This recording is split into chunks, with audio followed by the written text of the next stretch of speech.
Salut à tous, aujourd'hui on va lancer un nouveau projet, un style podcast. On va parler de matos, d'actu, de la vidéo, drone et matos. Donc aujourd'hui, on voulait déjà commencer par... Ouais, drone, t'es un peu plus calé que moi. Hein. C'est ça, toi t'es plus sur l'IA et les caméras bien On sûr. reteste un peu l'IA. C'est ça. Moi je voulais qu'on commence par le ZR, la petite bombe que Nikon nous a sortie, que personne ne s'attendait. 3 RAW en interne, le RAW de Red, parce que ça y est, Nikon depuis un an, ils ont fait une collaboration avec Red, ils ont racheté plutôt, du NRAW. Du NRAW, que toi tu que moi j'utilise tout le avec temps. ton Z6 III, Ouais. et l'Apple ProRes RAW. Ouais. Donc voilà, qu'est-ce que tu en penses de cet appareil? Bah, quand ils l'ont sorti, je me suis dit, j'ai eu une petite hésitation. Et en fait, moi j'ai le problème de la vue, hein, comme tu sais. Donc moi il me faut l'œilleton. Donc pour moi le Z6 III, ça reste vraiment parfait. J'ai de la 6K, il y a du 4K 120, même s'il y a un crop.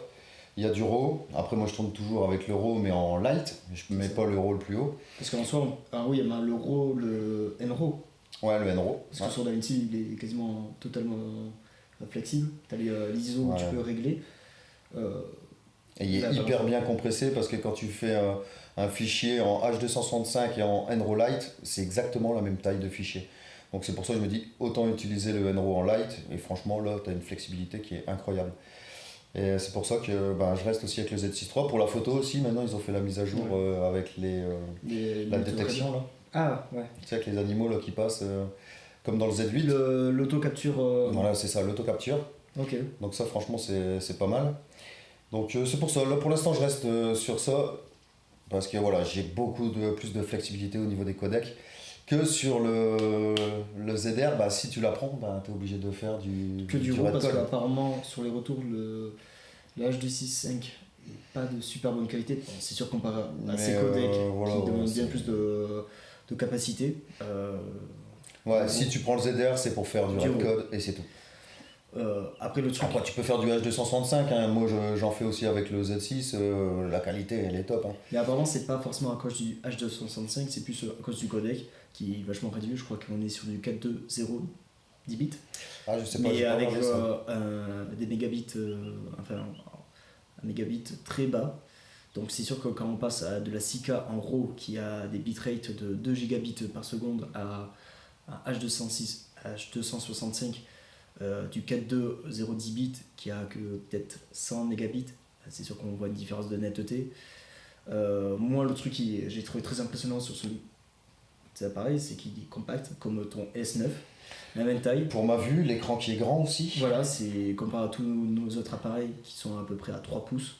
Là on passe sur un écran 4 pouces, comparé à un moniteur qui fait 5 pouces, t'as presque plus de différence. Bon, malheureusement, cet appareil, il a une prise micro HDMI. T'as jamais eu de problème, mais bon, il y a très mauvais retour. Comme on disait, le micro HDMI, c'est pour mettre un écran externe, donc bon. C'est pas trop. Si tu prends le ZR, c'est pour utiliser l'écran et puis faire du red code. Et le 32 bits en interne. Et le 32 bits en interne, première mondiale sur un appareil en interne, sans module et tout ça, qui fait du 32 bits flottant. C'est le RAW en vidéo, en audio. Nous on l'utilise sur toi sur un Zoom H4, moi sur mon Tascam X6, et si tu une tuerie, on s'inquiète plus au gain du son, on sait qu'en post-production on va le rattraper. Ça qui le rajoute sur l'appareil au jack ou via la griffe flash, où on peut avoir des micros qui se connectent via la griffe flash, comme les Sony qui apparemment a des très bons retours. Nous on avait testé les micros qui se clipsent sur la griffe flash de chez Sony, bonne qualité, franchement pas de prise de tête. Donc là que Nikon ont fait ça, franchement c'est cool. L'ergonomie, c'est pas le meilleur, moi je trouve. Moi c'est quelque chose d'important pour moi. Moi j'ai l'habitude entre le ZV-20 et le S9. Bon. Moi c'est un truc important. Le S5, je suis hyper fan. À chaque fois que je lui prends le S9 ou le ZV-1, j'aime pas parce que l'ergonomie, les boutons, je me sens pas à l'aise dessus. Ouais, après j'avoue, tu vois, le S9 c'est pareil, quand tu l'as en main, t'appuies toujours sur des boutons, c'est chiant. Ça franchement c'est chiant. Donc franchement, ce petit boîtier, en plus avec la bague que tu as, Metabones, non c'est pas Metabones, c'est quoi ça Megadap. Megadap, qui on peut mettre des optiques Sony dessus. Bah moi avec le Z6 III, c'est tout simple, j'ai revendu tous mes objectifs Nikon et j'ai gardé que du Sony. Parce que toi, t'as du Sony depuis Bah, des j'ai le années. 50 mm 1.2 qui coûte un petit peu cher, donc ça me faisait chier de ne pas pouvoir l'utiliser sur le Z6 III. Donc, C'est ça. grâce à la bague, maintenant, bah, j'ai tout passé en Sony, quoi. Par exemple, moi, le seul truc que je me pose, c'est que est-ce que cet appareil, ce n'est pas un effet de mode d'avoir du RAW à l'interne, mais voilà, les personnes vont prendre ça et ils vont voir qu'en fait, filmer en RAW, ça demande beaucoup de stockage. Et tout le monde n'a pas forcément le budget d'acheter des RAID, enfin oui, c'est Ouais, des, franchement, des pour terras faire et des du terras. clip et du court-métrage, quand t'as pas un C'est gros ça. budget, franchement, c'est cool. Parce que tu regardes des comparatifs, même moi, d'autres Ouais. caméras en RAW, enfin des RAID RAW, des RAID Komodo, des RAID Monstro, J'ai regardé Raptor. Red Monstro, ouais, tu vois les deux images à côté. On voit quasiment plus de différence, mais bon, il faut avoir le stockage. Donc moi, je me pose Moi, la c'est question. ça, c'est le stockage moi, qui m'a bloqué. Ouais. Ouais, moi pareil, moi je suis très content des H265 en termes de qualité et de taille de capacité de stockage, ça me suffit largement. Donc je me pose la question si c'est pas un effet de mode, cet appareil, est-ce que d'ici 6 mois ou un an, on va en avoir plein sur le bon coin parce que en fait les personnes ne pourront pas suivre en termes de stockage, ils vont faire un clip, ils vont faire 10 gigas, ils vont faire... Je peux pas faire une journée entière de tournage avec ça parce que Ah là, ça il va te falloir des terras, des terras, donc le budget pour ça. Et vu que le H265 est tellement en retrait comparé aux concurrents, style S5 ou ZV1 ou d'autres marques, c'est une question que je me pose sur l'avenir de cet appareil. Par contre, c'est une première collaboration avec une RED. J'ai hâte de voir la suite sur la gamme Nikon. Ouais, c'est ça, parce que tout le monde critique le H265, donc après, je sais pas si avec une mise à jour ils peuvent améliorer ça, mais sinon, ouais, le Mark II, ce sera une tuerie, quoi. Donc voilà. Toi, t'as un truc à dire? Non, bah là, j'ai dit tout ce qu'il fallait. Non, mais sur Enfin, le sujet. Non, j'ai envie que tu me parles du Néo, parce que moi, j'ai pas suivi le Ah. Néo. Et tu me disais, ouais, que le Néo, il y avait quoi, le capteur du Avata 2? Là, on va parler un peu des drones. Moi, je suis sur mon Mavic 2 Pro depuis des années. J'en suis encore hyper fan. Ouais. Bon, il Ça commence fait à longtemps que tu vieillir. l'as, ouais, c'est clair. Ouais, celui-là, on va bouffer des crachs et des pays. Mais toi, tu as le Mavic 3. Mavic 3, Ouais. classique. Ouais. Mavic 3 classique avec une seule batterie, la radio avec l'écran mais sans les antennes. Ouais, RCN ouais, 1, je avec crois. la radio qui. Ouais, ça va pas très loin, on va dire. C'est ça, moi, le Mavic 2 Pro, c'est avec la radio. Du Pro qui était super bien, mais bon, avec le téléphone. Et c'est vrai que ça manque d'avoir une radio avec un écran. Et maintenant, on est. Le Mavic 3 est un micro 4 tiers, moi le Mavic 2 Pro est sur un capteur 1 pouce. Et là, DJI nous a sorti le Mini 5 Pro avec un capteur 1 pouce sur un drone de moins de 150 grammes. C'est un truc de malade. Ça y est, on est arrivé. Parce que moi, le capteur 1 pouce, je l'avais sur. Phantom 4. Ouais. Phantom 4. Ça remonte remonte à. Mavic 2 Pro. Le R2S, voilà, c'est ça. Et le R3S qui est aussi. Parce que le R2S, c'était quoi? Pratiquement un peu moins de 800 grammes, 700, 600? 600 grammes, je crois, dans ces alentours-là. Donc tu te retrouves avec un R2S qui fait moins de 250 Un grammes. Mavic 2 Pro ou Mavic 2 Pro, ouais. ou même C'est un truc de malade. R3S. Ouais. Il a juste le téléobjectif de 70 mm, Euh, qui a une meilleure autonomie et une plus grande résistance, mais se dire qu'avec un drone de 250 grammes, on a un capteur 1 pouce, une qualité vraiment qui est là. bah, Parce que, là, ouais. ça y est, on a enfin un capteur 1 pouce. Toi, t'avais eu le Mini 3 Pro, t'avais pas aimé parce Non, que j'avais les pas aimé, non, images, c'est clair. trop de téléphone, Ouais. C'est trop ouais. de netteté. C'est bien pour la famille, on va dire. Ouais, voilà, des souvenirs, mais en professionnel, c'était pas terrible. Donc, ouais, franchement, excellent ce petit drone. Je me pose la question si je craquerais pas dessus. Moi, le problème, c'est sur mon usage. C'est un super drone secondaire ou pour des prestats vraiment où en fait le 250 grammes c'est utile. Moi, le Mavic 2 Pro, grâce à son poids, ça Ouais, taille. puis tu peux régler l'ouverture aussi en vol, ça c'est L'ouverture, cool. ça c'est la gamme Pro, c'est une folie. C'est aussi le poids. Finalement, le poids, il se fait moins balayer par le vent. Ouais. Quand on est parti en tournage à Socotra, les rafales de vent qu'on se prenait. Ah là, c'est même il y pas avait la un peine, mec je sors pas, là. avec un Mini 3 justement, et son Mini 3 il faisait à peine voler 20 mètres parce qu'il avait peur de le perdre. Moi, le Mavic 2 Pro, je l'avais envoyé, les rafales de vent, il avait à revenir, alerte vent, mais bon. Si j'avais eu un Mini, j'aurais pas pu faire ces plans. Ouais, c'est sûr que ça reste un problème. Mais tu me parles de l'ouverture sur la gamme Pro. C'est vrai, c'est bien. Tu peux ajuster vite fait ton ouverture. Bon, pas des masses parce qu'il faut changer ton filtre, ND. Mais il y a un truc que moi, depuis le Mavic 4 Pro, qu'on avait eu des leaks, mais c'est pas sorti, ou je sais pas si c'était un teaser, c'était un filtre ND électronique sur le Mavic 4. Dommage qu'ils l'ont pas sorti. Je sais pas s'ils le sortiront sur un Mavic 4 classique ou sur une option payante. Mais ça, c'est. Si on part de là, en fait, on a presque plus besoin de jouer avec l'ouverture. Tu envoies ton drone. Et en fait, s'ils arrivent à faire ça sur la gamme des Mini, des R, des Pro. Ouais, après, ça doit être assez lourd pour la caméra. Et ouais, ça c'est un truc que j'aimerais parce que t'as plus besoin de changer. La gamme, en soi, peu importe. Un R, ça peut suffire. Un capteur 1 pouce, ça fait largement le job. Bah, Tu veux la meilleure qualité, tu prends un Mavic 4. Quand tu vois les documentaires qu'on a fait, on avait ton Mavic 2 Pro, c'est largement suffisant. Maintenant, la gamme des Mini a un capteur 1 pouce, donc ça suffit. Il faudrait juste ce filtre ND électronique. Et je pense que ça va faire du mal, mais il y aura presque plus besoin de changer de drone. Ils trouveront toujours des nouvelles fonctionnalités ou qu'on va craquer pour acheter des nouveaux drones, mais franchement, ça serait top. Moi, le truc aussi qui est bien depuis le Mavic 4, qui maintenant, grâce au QC 4, c'est une nouvelle radio. La radio Pro, RC Pro. On a vu déjà, nous, la première, c'était bien. Elle était lourde et pas beaucoup d'autonomie. La nouvelle est bien plus grande. C'est là qu'il y a l'écran comme les anciens Phantom. Ouais. Qui a les sticks qui se déplient quand on lève l'écran, qui se replient. Ouais, elle a l'air d'être pas mal celle-là. On a que des bons retours. J'aimerais bien la tester. Franchement, elle donne vachement envie. Dès que tu la pivotes, ça fait pivoter les drones en format vertical. Moi, ce que j'ai eu, que des points positifs sur cette radio. Mais moi, le truc que je comprends pas, c'est toujours 1000 € pour une radio. C'est trop cher. C'est abusé. C'est trop cher. Et alors, il y a 3 radios. Il y a celle-ci, il y a la RCN 2, celle-là que tu as, mais avec les antennes qui a plus de problème de réception apparemment, qui a 700 nits, mais je pense que ça suffit.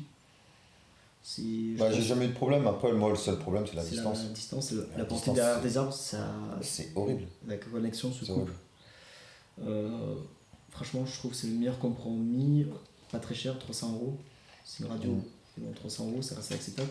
Ou la radio où pour rajouter le téléphone, je vois pas l'intérêt. Autant investir dans cette radio, dans les packs, qui coûtent 100 ou 200 € en plus, mais c'est un confort. Cette radio, je pense que c'est le meilleur compromis. Et DJI, là, on est le 5 novembre 2025. Tu n'as pas vu les leaks. Ils ont sorti un DJI Neo 2 qui est pour l'instant sorti en Chine. Ah, ils l'ont sorti en Chine déjà ? Que en Chine, pas mondial. Ah. Il est limité qu'en Chine. On verra s'il arrive dans le monde ou en Europe ou en Amérique. C'est un DJI Neo, mais avec la caméra de l'Avata 2. T'as un module. Déjà, la caméra de l'Avata 2, elle est bonne. Elle est bonne. Elle est très très bonne. T'as un module, soit tu le laisses en Wi-Fi, donc tu peux le piloter avec le téléphone. Ouais. Ou tu peux modifier, tu rajoutes un module, c'est en plus. Je crois que tu peux piloter après avec les radios de chez DJI. Donc c'est là que tu as. Après les Neo, moi j'ai pas suivi, donc je sais pas du tout. Mais je trouve que c'est un drone. Le premier c'était vraiment amateur pour vraiment débuter, commencer.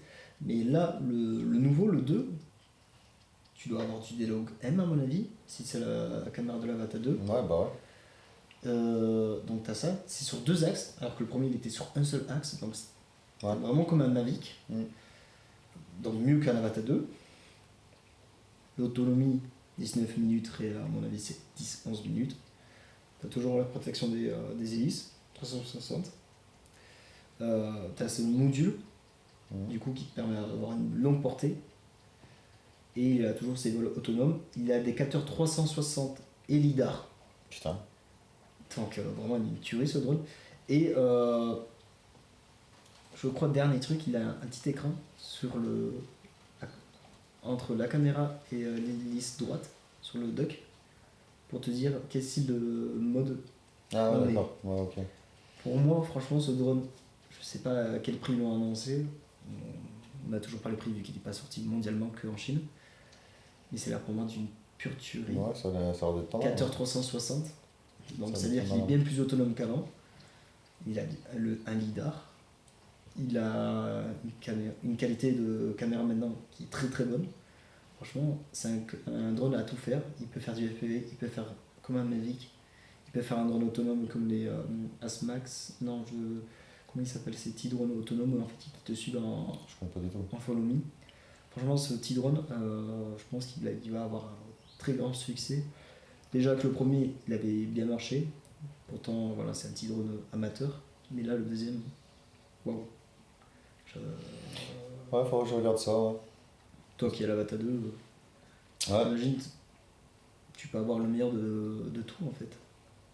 Pour un prix à moins de 500 euros. Enfin, je pense pas qu'il sera à 500. Si, il pourrait être à 500 euros. Parce que Après, la faut Vata voir. 2, tout court, il est à combien? 400 euros je crois. Ouais, il y a entre Juste 400 le et drone. 500. Juste le drone. Ouais. Donc franchement, que du bon sur ce drone. Ouais, à voir, à suivre. Là, on va parler des iPhones. Des derniers iPhones là, des iPhone 17 Pro et Pro Max. Parce que pour nous, la vidéo, ça reste quand même les pros les plus intéressants. Moi, j'ai iPhone 15 Pro Max. Toi, le 14 Pro. 14, ouais. Avec la prise Lightning qui merde. Que je suis obligé maintenant Moi, de faire avec la MagSafe là. vous savez que De charger depuis avec la des années, je MagSafe. voulais un iPhone. J'ai attendu d'avoir l'USB-C sur les iPhones. Ouais. Quand ils sont sortis le 15, je l'ai commandé. Mais maintenant, là, sur le 17, il donne très envie. Ouais, parce qu'en plus t'as de la 4K 120 en plus. Par Qui est rapport au arrivé 16 depuis Pro. le 16. Non, depuis le 16. Le 16, ils l'ont Il l'avait mis. déjà. Le 15, il l'avait pas. Ah, Par c'est le contre, 15, ouais. ça y est, sur tous les optiques, ils ont du 48 millions de pixels. Ouais. Donc grand angle 48, le capteur principal 48 millions de pixels, et le téléobjectif enfin du 48 millions de pixels. Par contre, ça a un peu changé pour ça. Sur le 15 et le 16, c'était un x5, donc un 120 mm. Maintenant, sur le 17 Pro, c'est un 100 mm. Grâce aux 48 millions de pixels, ils ont fait une promotion. On peut cropper et avoir un 12 millions de pixels et avoir un 200 mm, mais bon, autant le faire numériquement. Ouais, c'est Et pareil. puis on crop. Par contre, la claque qu'on a prise, c'est que même toutes nos caméras là actuellement, hormis le Nikon Z6 III, ils ont enfin mis, enfin, le téléphone fait du Apple ProRes Pro jusqu'à 4K 60 images par seconde. Ouais, par contre, ça doit faire des gros fichiers. Ça fait des gros fichiers, mais ça veut dire que maintenant, Bah, moi, c'est ça que j'aime bien, c'est que tu peux prendre ton mini SSD, tu c'est le ça. branches. Uniquement Je par vois, contre tranquille. brancher un SSD, ça marche.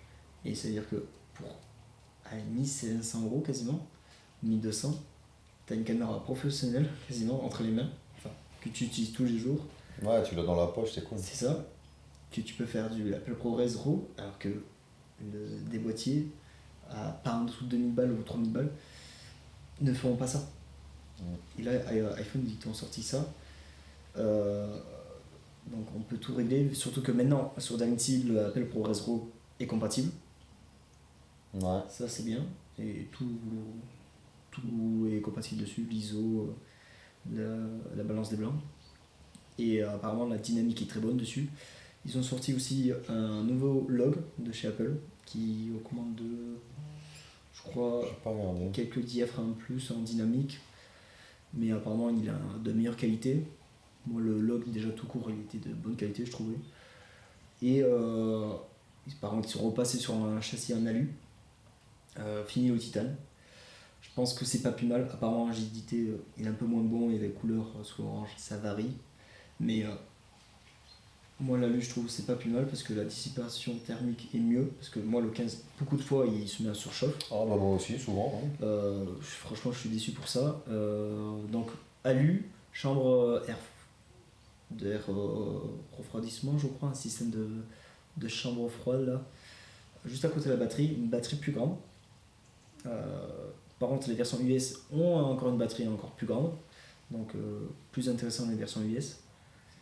Et puis voilà, la caméra FaceTime qui a un capteur 4 tiers qui permet de faire soit du vertical soit de l'horizontal en même temps sans devoir pivoter le téléphone. Ça c'est cool, passe à 20 millions de pixels aussi, donc encore mieux. Et on peut faire enfin, ils ont passé une mise à jour même sur l'application Blackmagic de mobile, on peut faire de l'OpenGate. Ouais.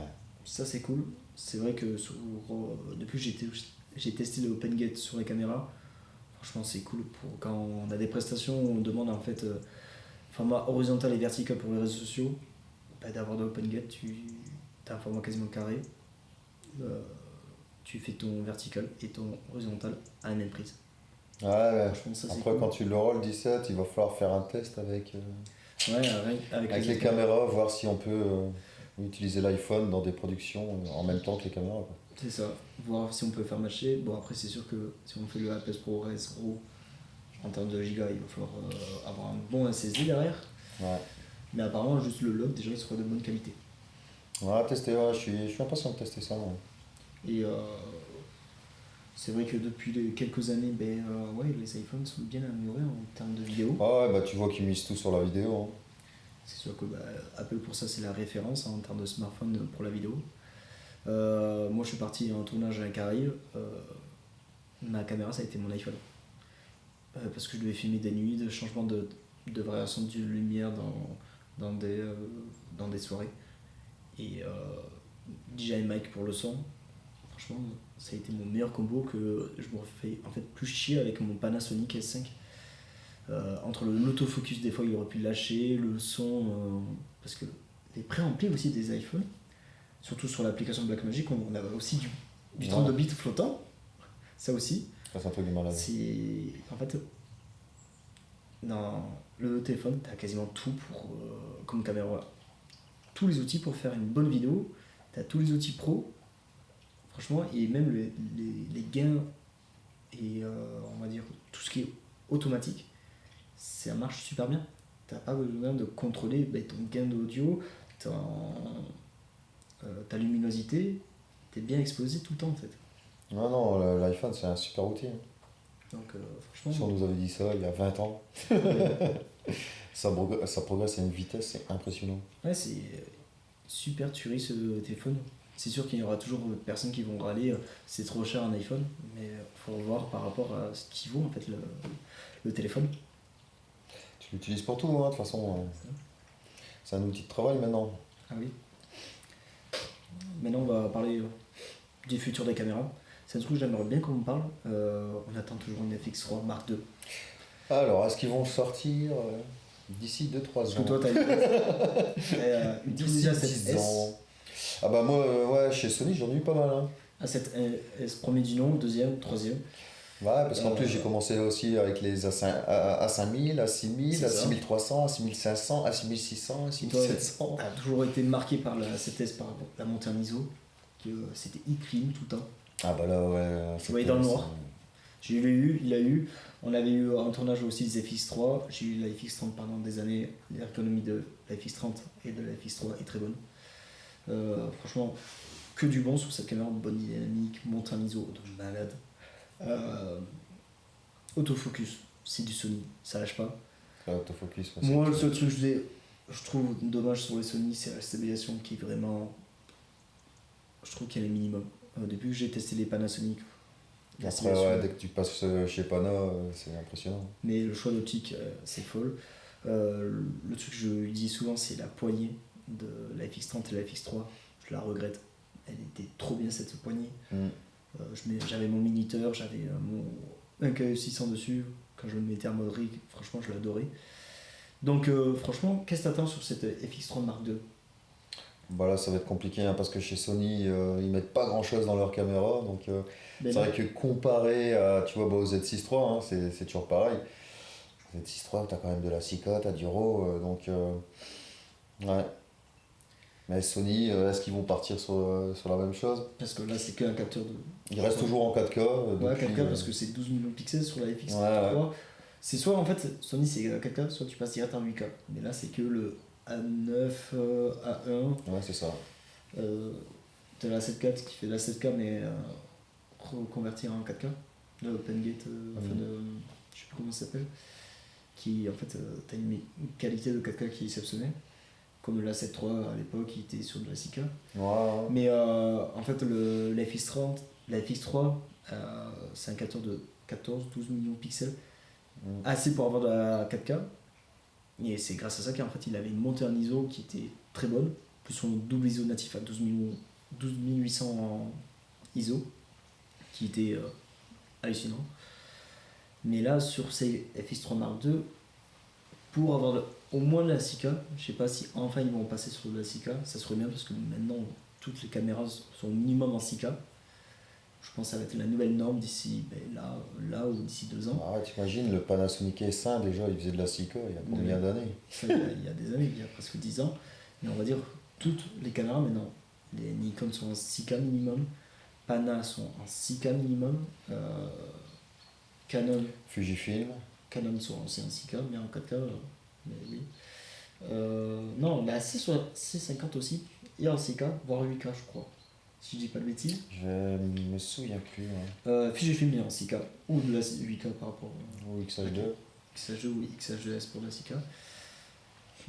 Donc je sais pas qu'est-ce qu'on attend chez Sony, qu'on est toujours soit sur de la 8K pour des hautes résolutions, en fait des appareils photo haute résolution, et la FX3, toujours 4K.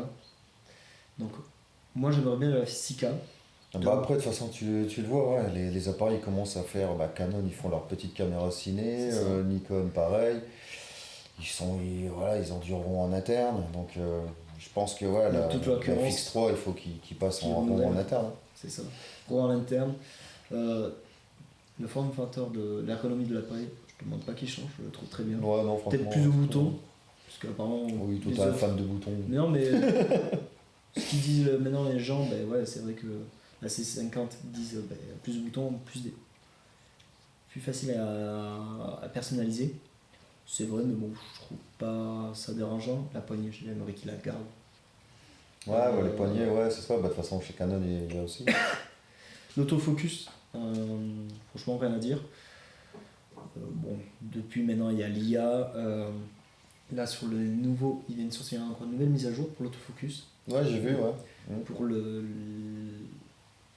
A9 Mark III et le A1 II qui ont amélioré vraiment l'autofocus encore. J'attends ça, du 32 bits en interne. Ça aussi, 32 je bits veux en que ça interne, soit oui, c'est une vrai. base pour les prochaines caméras. Du RAW, ça franchement, oui, ils vont le rajouter parce que toutes les caméras, je le pense. Mais c'est franchement, moi je m'en fous du RAW. Je préfère mieux un bon H265. Ouais, mais après, quand tu vois la compression du Z6 III avec l'Euro, t'es Ouais, tranquille.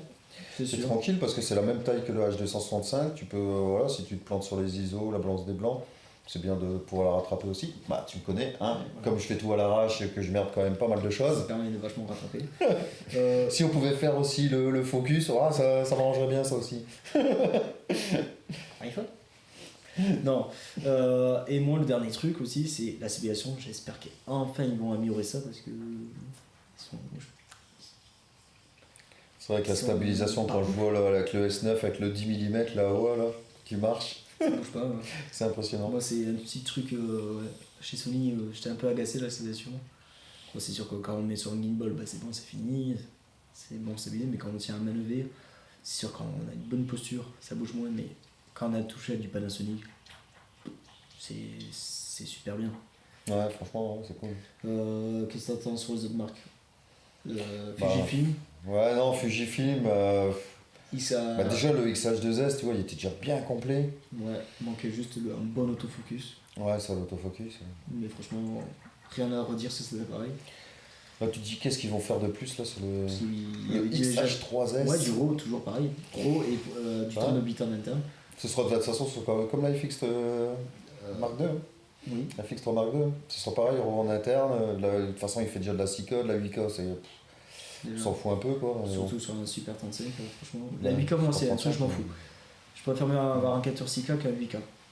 Parce que 8K, trop de gigas, trop d'honnêteté. J'aime bien la 6K, c'est voilà, juste pour pouvoir cropper un peu. Ouais, pour ça faire te de laisse une l'open petite gate. marge. Parce que moi, le 4K, ça me suffit. La 6K, en fait, c'est juste pour l'open gate et pour pouvoir légèrement cropper.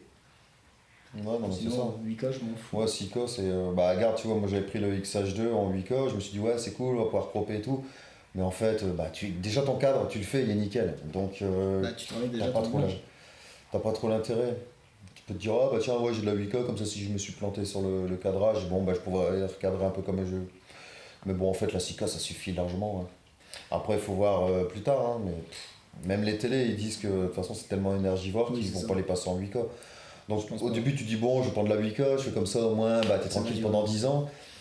Tu te dis, quand les télés ils vont passer en 8K, bah, c'est bon, t'auras la caméra qui sera faite pour, mais en Mais fait, bon, ça bouge pas. mais, La 4K, pas je du pense que tout. ça restera maintenant. Euh, Fujifilm, ouais, on attend rien d'exceptionnel. Nikon, ah oui, la Nikon.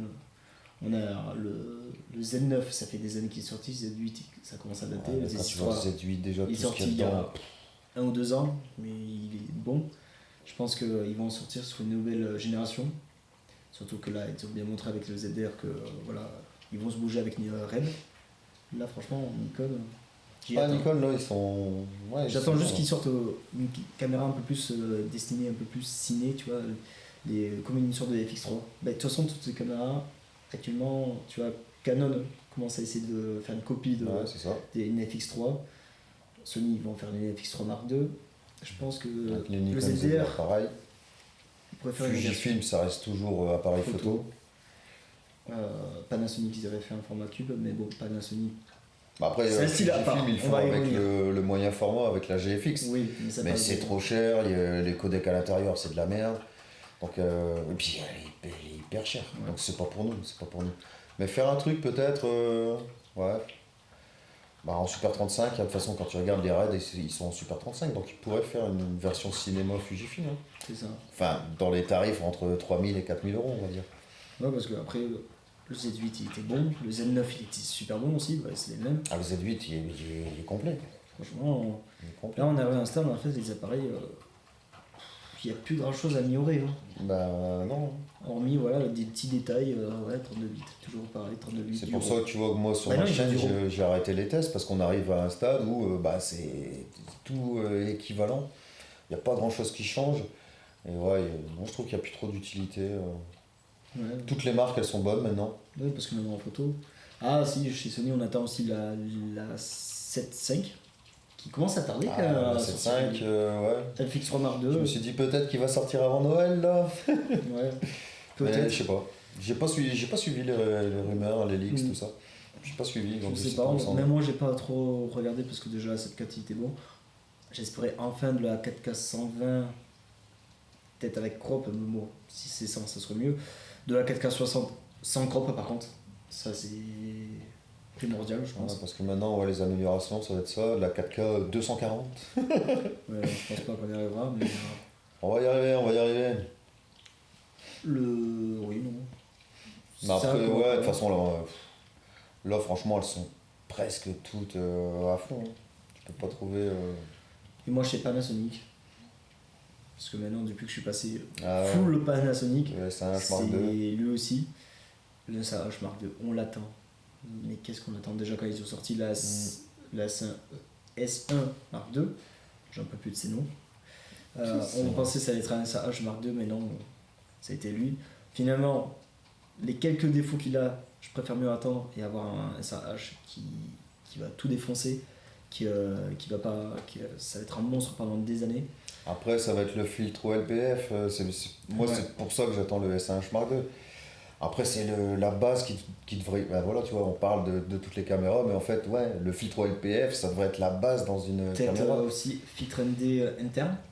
Et Ouais, mais après, ça comme serait je disais, cool. ouais, tout ça, c'est. Ouais, si ça Mais fait. Tu finis avec un appareil qui grossit, quoi. Bah, toi, tu l'avais, le SRH premier du nom, c'est vrai qu'il était gros. Ouais. Mais Alors, t'imagines, tu rajoutes en plus les filtres ND ouais, mais internes. franchement, Après, voilà, peut-être un peu plus gros. si tu te Mais si t'as retrouves ça à. dedans, ouais, Ouais, c'est cool. comme c'était quoi, les Zcam que j'avais aussi. Les Zcam, c'était Zcam. pas mal aussi. Ouais. Donc, tu te dis, t'as un truc comme ça avec les filtres intégrés, un filtre OLPF ou un Global Shutter. Mais tu vois, ouais, Global Shutter, c'est vrai, ça aussi. Global Shutter, filtre OLPF, les filtres ND intégrés. Bon, après, tu vas te retrouver avec des caméras qui coûtent 6 Non, 000, moi, 7 000. franchement, sur un SH Mark II, déjà le 32 bits en interne et pas via le module XLR. Ça, j'aimerais bien. Ou s'il rajoute ce module XLR, j'aimerais que ça soit une poignée, comme la FX3, franchement. Comme la poignée qu'ils ont sorti là avec le, tu sais, le SSD que tu mets Oui. dans la poignée. Mais c'était moi, pas je mal, ça voudrais aussi. le XLR, quand même, franchement. Y a pas Ah oui, avec les XLR, bien sûr. Quand tu veux une bonne qualité, tu prends une XLR, une poignée XLR, c'est top. Le 32 bits, peut-être pas un global shutter pour pas monter le prix de la caméra qui reste dans. J'aimerais qu'il reste dans les 4-5 000 euros, peut-être un poil un peu plus, mais pas 6 000 euros. Donc, ouais, Ah bah c'est le problème, hein, c'est que voilà, les tarifs ils augmentent peut-être à fond.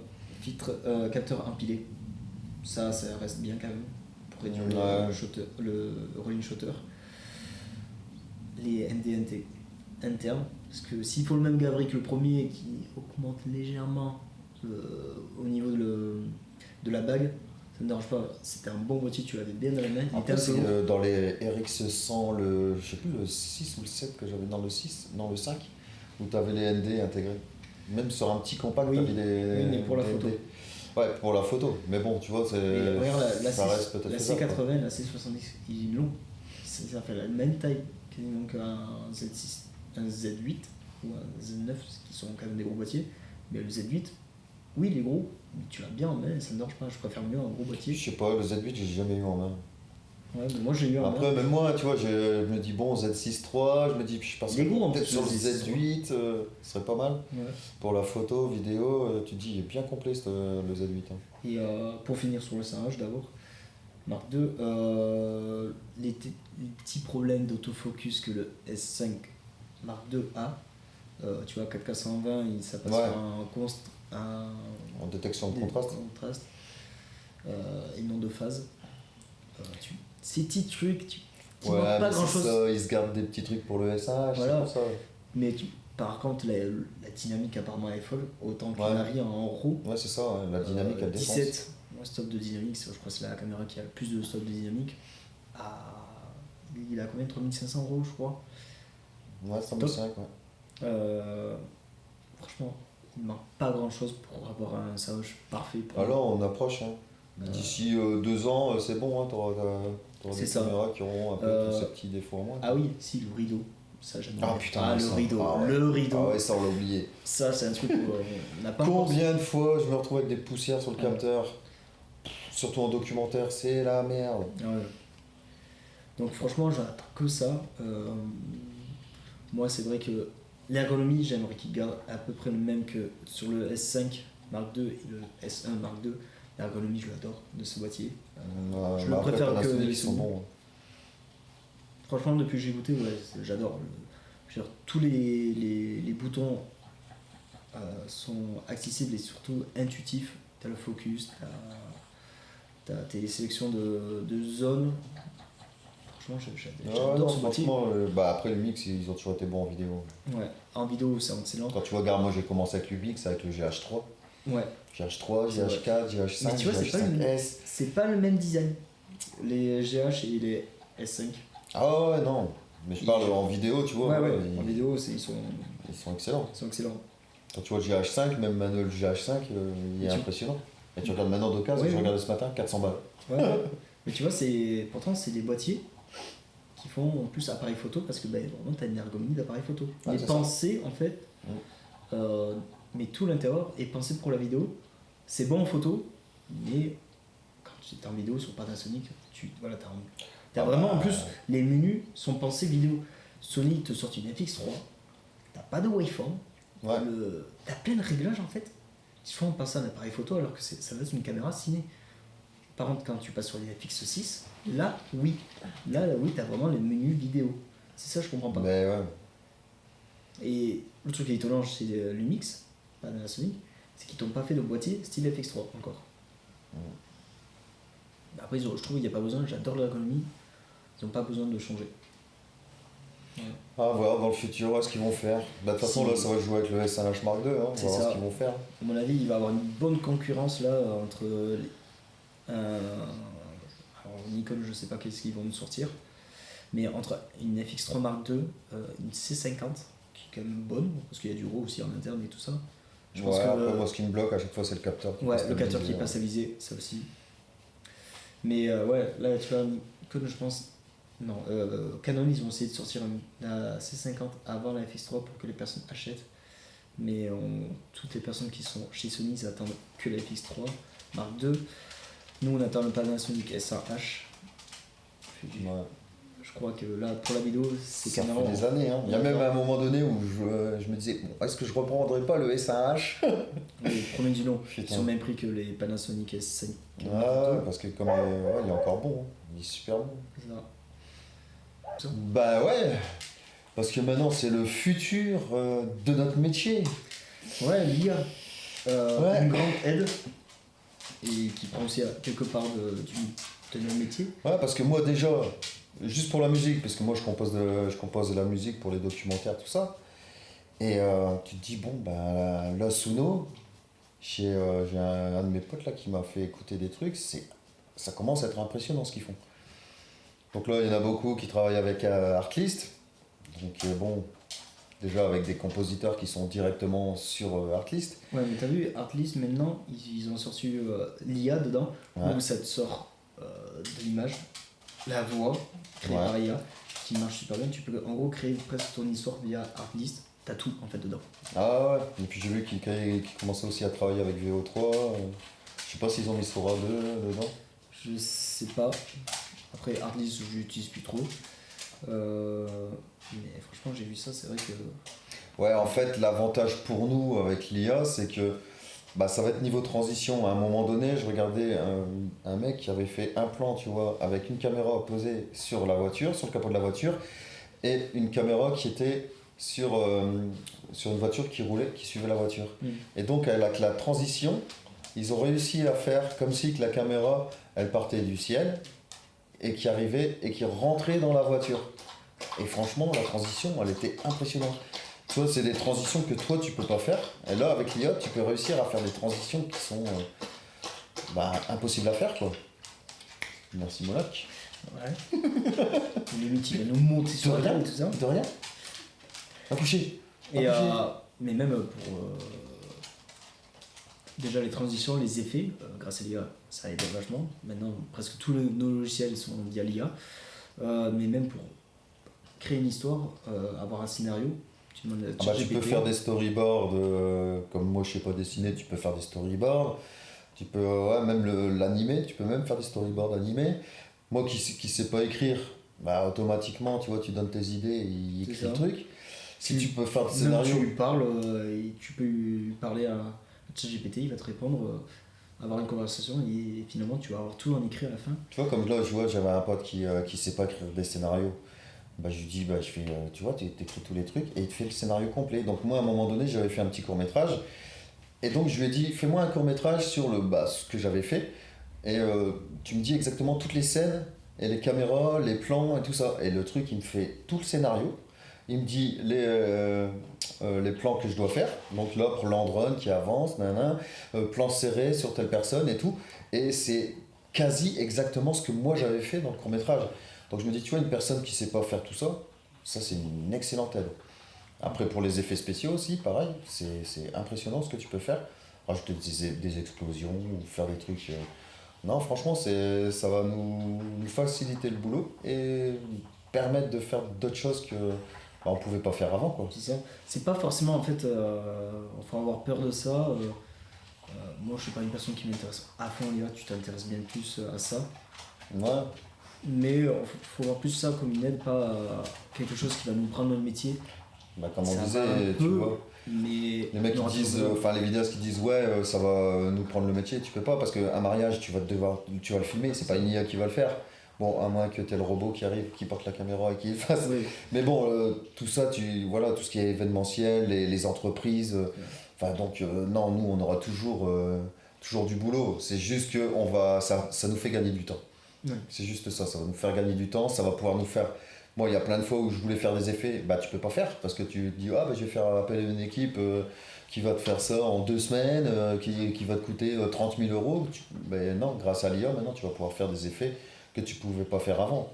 C'est ça. Donc non, franchement, ça va être une super aide ça et ça progresse super vite. Donc non, franchement, ça va être une nouvelle ère pour les filmmakers et qui est super intéressante. Moi, je voulais revenir sur un sujet de tout à l'heure, sur les caméras. Voilà, on disait ce qu'on espérait avoir sur les prochaines caméras et tout ça. Mais moi, j'aimerais qu'on revienne sur un truc, c'est pousser toujours la consommation, tu vois, avoir toujours la dernière caméra, avoir le dernier truc, pour se dire, bon, on va faire des meilleures images. Moi, je suis arrivé à un stade, tu vois, j'ai un S5, je suis passé d'un A7S3, d'une FX30, pour venir sur un S5. Et puis finalement, je prends bien plus plaisir avec un appareil quasiment entrée de gamme. C'est un peu ça. Mais c'est comme la dernière fois où j'étais tombé sur une vidéo où je faisais les images, elles sont splendides. Et c'était un GH4. Ouais. Donc tu vois, t'imagines, ça fait combien de temps qu'il est sorti le GH4 15 ans. En fait, il faut vraiment se dire en fait ce que réellement on a besoin. Pas se dire forcément j'aimerais avoir ça, ça, ça, et finalement on va quasiment jamais utiliser. Là, moi, le truc que j'aime avec le Panasonic, il a ses défauts, hein, par contre, il a ses défauts. Mais voilà, ce que je lui demande, j'en suis très content. Il a une KK25 qui est très bonne.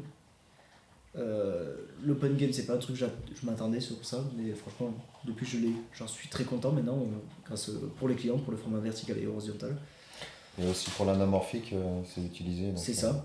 La simulation, je m'attendais à un truc bien, mais pas aussi bien en fait. L'autofocus, j'avais peur. Finalement, bah, ça fait le taf. Moi, ça marche bien. L'autofocus, Franchement, ça maintenant, marche c'est super très bien. Les préamplis sont bons.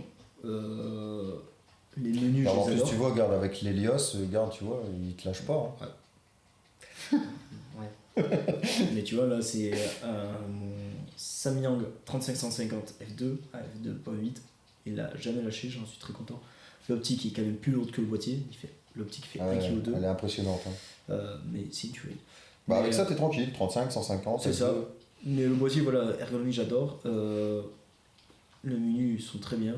Je me sens hyper bien. J'ai même repris le plaisir en fait de faire de la vidéo ou même de la photo avec ce boîtier. Ouais, les Et menus, j'ai pas c'est besoin super. d'avoir plus en fait. Oui, il y a pas la 4K60 à y est, mais il y a un crop. Bon, Ouais. elle fait dommage, mais je le fais avec. Il n'y a pas de 4K120. Bon, ben j'ai la 1080, 180 qui a pas d'autofocus et tout ça. Mais je l'utilise. Elle est pas folle. Mais avec un peu de traitement et tout ça, j'arrive à l'utiliser. Mais voilà, j'en suis quand même content de ce boîtier. Je suis plus forcément intéressé par des boîtiers à 5000 balles, 7000 balles, qui ont ouais 4K120 tout ça. Mais en fait, j'en ai pas besoin. Bah, surtout que maintenant, avec DaVinci, tu fais de la 4K60, C'est ça. flux optique. Chut.